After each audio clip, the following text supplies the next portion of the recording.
Some rock stars worth more money dead than alive. music is one of the few industries on the planet where someone's work is worth significantly more to a company after their passing. A premature death can take an artist from a good artist to a legend, which can in some cases solidify an artist's recording catalog to be a cash cow for decades to come. Look what happened to Nirvana. It didn't really work out for Nirvana, did it? Pause for a moment to think about the financial incentives of the music world. You'll notice something incredibly concerning. Think about this for a moment. An artist signs his name on the dotted line to a record company. The record company will in many cases own all of the masters for the songs recorded under that contract. And when an artist signs to a major label, it's safe to say that their death is factored into the initial investment. And in many ways, after an artist has peaked in popularity, there becomes an awkward point in their career where the artist is worth more to them dead than alive. You can find all kinds of crazy stuff that has happened to these rock stars. It's called the death clause. When the devil is there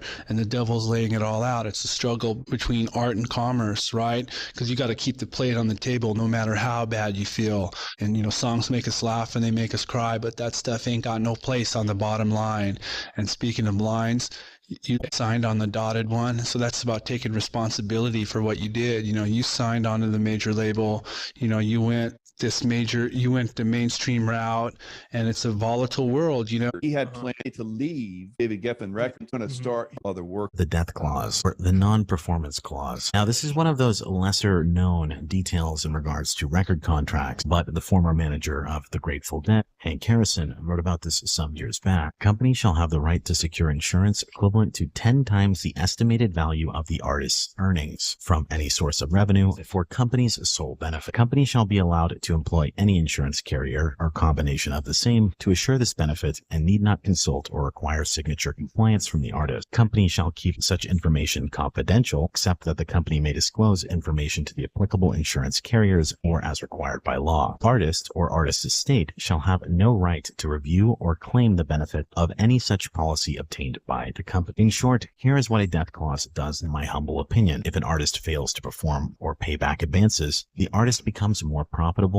dead. I think there's a pretty long explanation and a analysis of the situation for the respective bands, and it has to do with the personalities and promotion and the mechanisms of the music industry and how those personalities and their access to promotions can make an impact on a band's career. And I don't know if we have the time for that kind of analysis. You have to have a chalkboard out or like a grease board with a grease pencil and have all these equations, you know.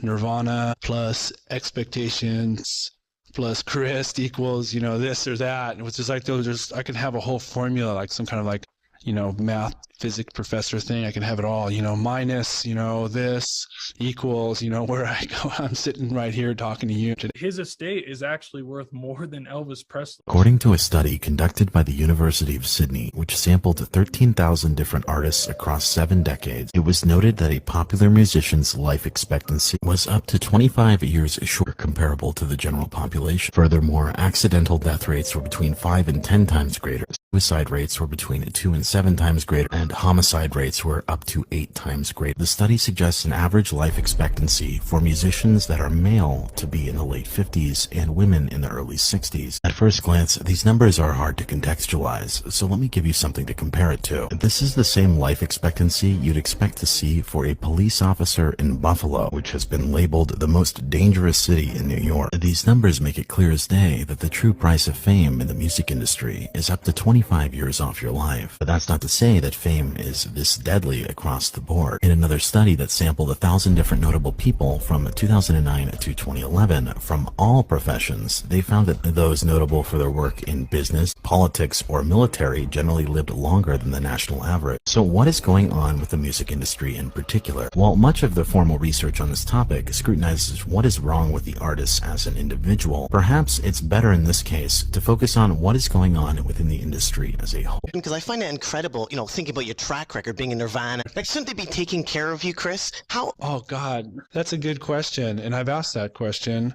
It's important we talk about these things because we can see how the corruption just ties back into every area, everywhere, every area of life. You ask the right questions, the tough questions too, and you're not pitching any softballs. This is direct journalism at its best, and I'm commending you on it.